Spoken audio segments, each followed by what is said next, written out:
All right, guys, so we got to talk about this clip that I stumbled across yesterday. In fact, I actually watched this whole interview, but I didn't react to it because I had just done a video on Charlamagne Tha God getting educated by Piers Morgan.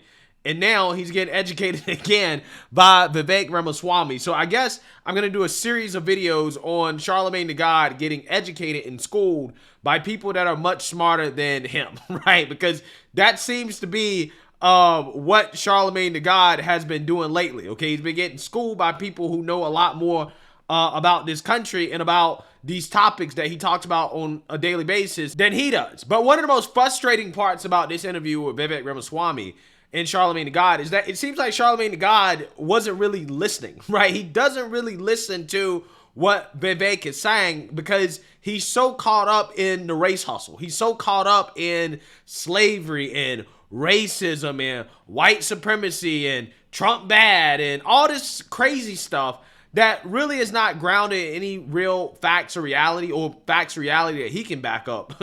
Let's just say that. So in this conversation right here, Vivek is going to school Charlamagne Tha God on this idea that the founders were racist. They owned slaves, so therefore they were irredeemable and we should not honor them the way that we do, okay? Which is funny because by that same logic, we really shouldn't honor people like MLK or Gandhi or other great people throughout history that we do honor because they were flawed men, just like the founders, okay? They had issues in their own personal lives. They had moral issues that, you know, hey, I can argue that if you're going to tear down statues of the founders, then you need to tear down statues of MLK. In fact, we need to be renaming a whole lot of streets in this country if we're going to be holding great people to these types of standards that people like Charlamagne Tha God and the woke race hustlers want to hold the founders to, okay? These impossible moral standards. But then again, we know why they're doing that, right? They're doing that because the founders are white, and the white man is held to a much higher standard than everybody else.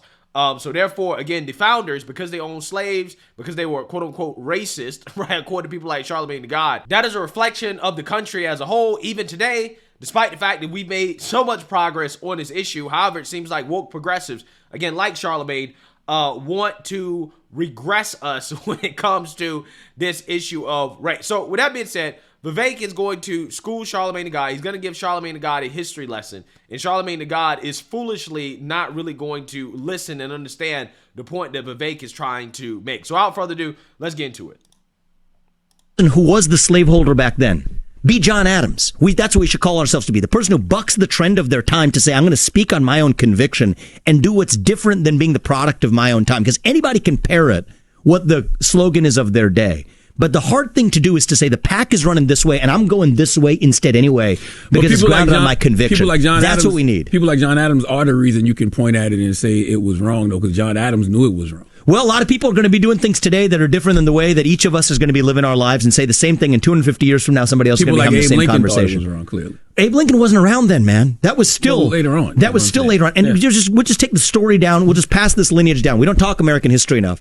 Actually, it irritates me. A lot of conservatives talk about the importance of knowing history without actually just talking about history. Let's talk this through. So John Adams, you know who his son is? John Quincy Adams.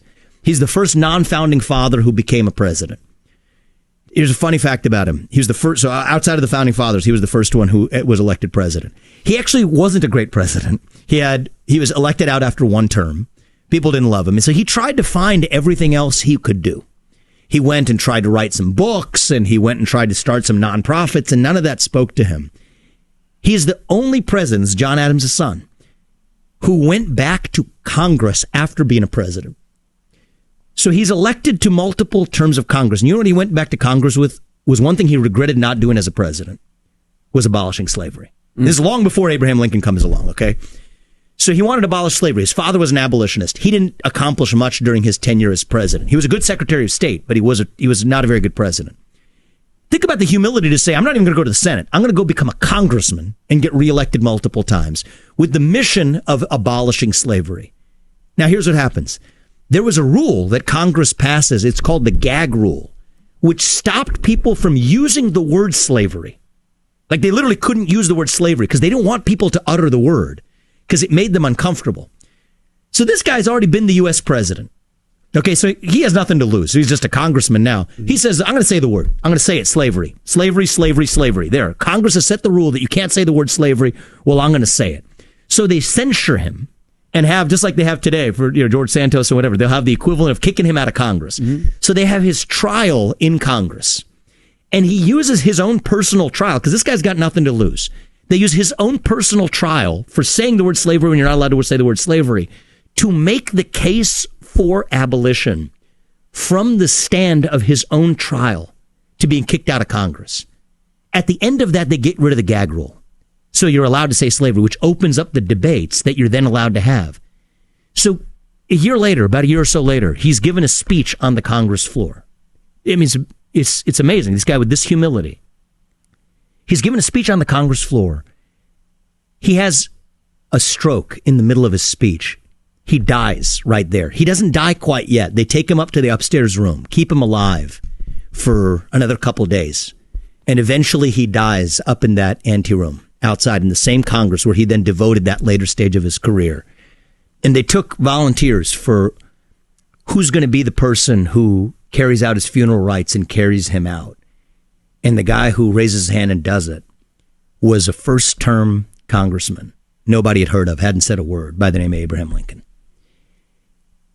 And so these are the stories of our history, man. We don't tell these stories anymore. And we celebrate. We put back our founding fathers, and we talk about how these people are slave owners, and we're going to dismiss the ideals they set into motion, without recognizing that, like us today, these are imperfect human beings. Yeah, they were imperfect, right? And a lot of them, they struggled with this question of slavery, okay? Even though some of them did own slaves, again, it was a moral struggle for them. And you could tell because a lot of their views on slavery were contradictory. Like, for example, Thomas Jefferson, who may be the most famous example, he gave a lot of lip service to the moral problem of slavery and how it is kind of against the founding of this country when it comes to freedom and liberty. Okay, he acknowledged that slavery was morally wrong, but he only released about 10 or so slaves throughout his life. And I think he owned hundreds of slaves. He didn't really release too many of them,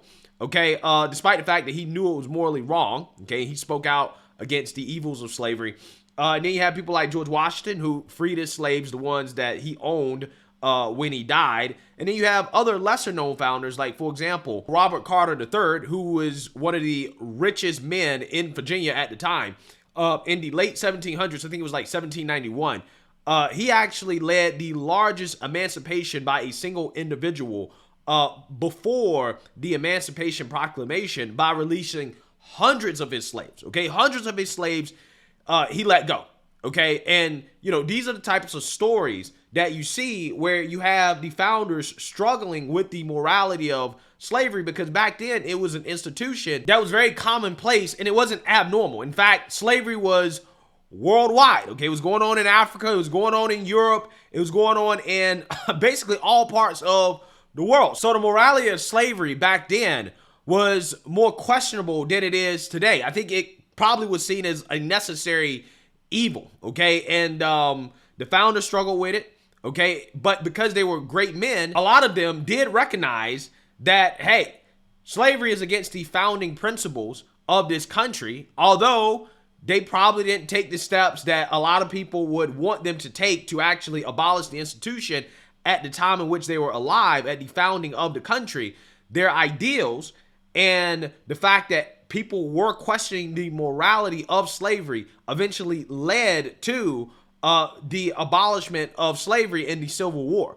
Okay, so again, it didn't happen immediately, but I would argue that they set the tone for the eventual abolishment of slavery in this country. And I think that a lot of people, like, Charlamagne Tha God and the woke revolutionaries who want to go back and look at history and try to demonize the founders, I don't think give the founders enough credit for establishing a fabric, a foundation that led to the abolishment of slavery, right? So, again, people like Charlamagne Tha God, stuff like this goes over his head because he's never actually thought about it in this way. He doesn't actually really, understand history or know that much about history. He just know what he's been told. Well, the founders were slave owners and they're evil and yada, yada, yada, instead of actually really looking up the founders and understanding their own personal views on slavery and understanding the time period that they were living in and the institution of slavery itself and how commonplace it was across the world, and looking at the totality of that, the context of that, and then trying to understand why things were the way they were. Nope, instead of doing that, he has a very simplistic view of it, right? And again, you're going to see that here in this interview. That still strived and to be the best that they possibly could have, just as we do today. And so it bothers me deeply for us to just lazily reject that, as opposed to saying, we acknowledge those imperfections, but we're founded on the pursuit of a more perfect union. Absolutely, but the reason pursuit of liberty, equality, and justice for all. You can't just dismiss it and say, okay, I'm not dismissing it, though. Do I sound like I'm dismissing it, Charlamagne? Yes, but the reason... I disagree with you, man, and I think the reason that you can't say if you're going Thomas to put me in the Jefferson... category of the conversation we had and saying that I just dismissed it out of hand, I think that's unfair. I just think that's unfair. I don't think I dismiss it, but I acknowledge the totality of what a human being is, which is an imperfect and flawed human being who we can still celebrate. I'm fine with that, but you can't. That's what we have to be. But you can't tell people just to ignore the fact that Thomas Jefferson. I'm not telling people to. Yeah, I can tell people that. Yeah, you should ignore it. Right? It doesn't matter. Right? It doesn't matter. Why does it matter?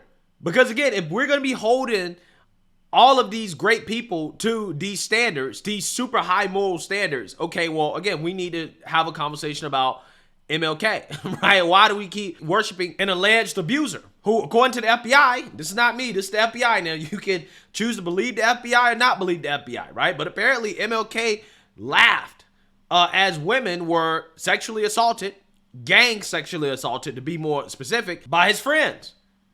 Now, he also apparently had affairs, may have had children by some of these women that he had affairs with. Again, I'm just saying, I don't know if this stuff is true, but if we're going to be holding people in our society, great figures in our societies, to these super high moral standards, and we're going to be tearing down statues of founders and smearing them as racist, and we got to make sure hey, the founders were racist. Hey, we got to make sure everybody knows that MLK allegedly was a sexual abuser, right? We need to make sure everybody knows that, okay? I'm just saying, if that's what we're doing, if that's the game that we're playing here. Ignore it, though. Okay. And this is what I think I'm in this to unite the country. Mm-hmm. And I think if we're going to take this seriously, every one of us has to acknowledge the full nuances of our history in every direction. To say that we're not going to listen to Thomas Jefferson or that our founding was illegitimate because they were deeply imperfect and flawed is every bit as bad as somebody who's going to say that I'm going to entirely dismiss the fact that they were slave owners. I think that both of those are mistakes that could lead to the failure of our country as we know it.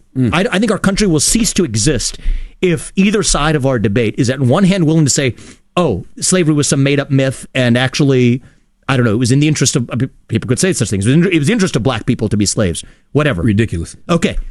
Well, I think that if we have a different side that says our founding fathers who wrote a Declaration of Independence founded on the pursuit of a more perfect union, right? The pursuit of liberty, equality, and justice for all. Not claiming we're perfect, but that we're a nation founded on freedom for all who aspire to have it, and that we're imperfect. But we eventually got there 250 years into as darn close as we've ever been.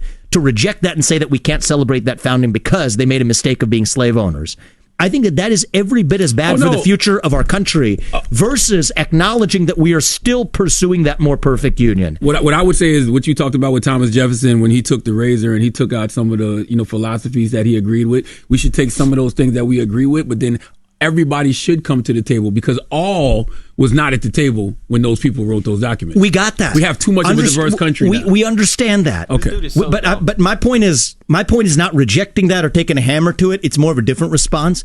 It's like we got it.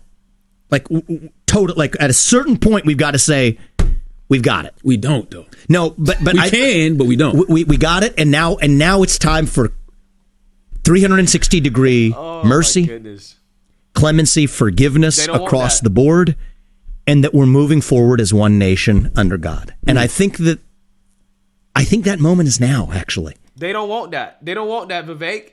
Why don't they want that? It's because the racism grift, the race hustle is too profitable, right? People like Charlamagne Tha God make too much money off of race hustling for them to do that because the point that Vivek is making is absolutely correct. Okay, we got it. Okay, the founders owned slaves. So what? Who cares? But see, the reason why they keep bringing it up, even though it's irrelevant today, right? The reason why they keep bringing it up is because they want you to feel guilty about the founding of the country. They want to say that this country was founded on slavery. It was founded on racism. Therefore, the country is racist. And they're going to use that to guilt trip you into doing whatever type of cuckoo for Cocoa Puffs insane policy proposal that these people push to try to accumulate power and control. That's what it's about, right? That's what it's about. This is why they can't just say that, hey, you know what? The founders owned slaves, but, you know, it is what it is. They still did great things for the country. No, you can't. They can't say that, right? You can't just say, okay, well, we get it. We get they own slaves. Let's move on. No, they don't want to move on, right? Because, again, they use that as a way to accumulate power and to push their argument that the country is systemically racist. Therefore, we need to do X, Y, and Z for so-called people of color, right, in order to compensate for that, right? So they can't let it go because it's central to their plot to accumulate more power and control, right? So, you know, again, people like Charlamagne Tha God, I'm not sure if he's smart enough to actually be on board with that sinister plot, or if, you know, he's just so dumb that what Vivek is saying is going over his head. I have no clue, right? But Charlamagne Tha God keeps getting schooled by people that are much smarter than him, which tells you everything you need to know about how I don't think that Charlamagne Tha God should be held in the light that he's been held in as somebody that we should even listen to when it comes to these types of subjects, because clearly he really doesn't know anything at all. So let me know what you guys think. Make sure you like, comment, and subscribe. Most importantly, share a Black conservative perspective. Peace.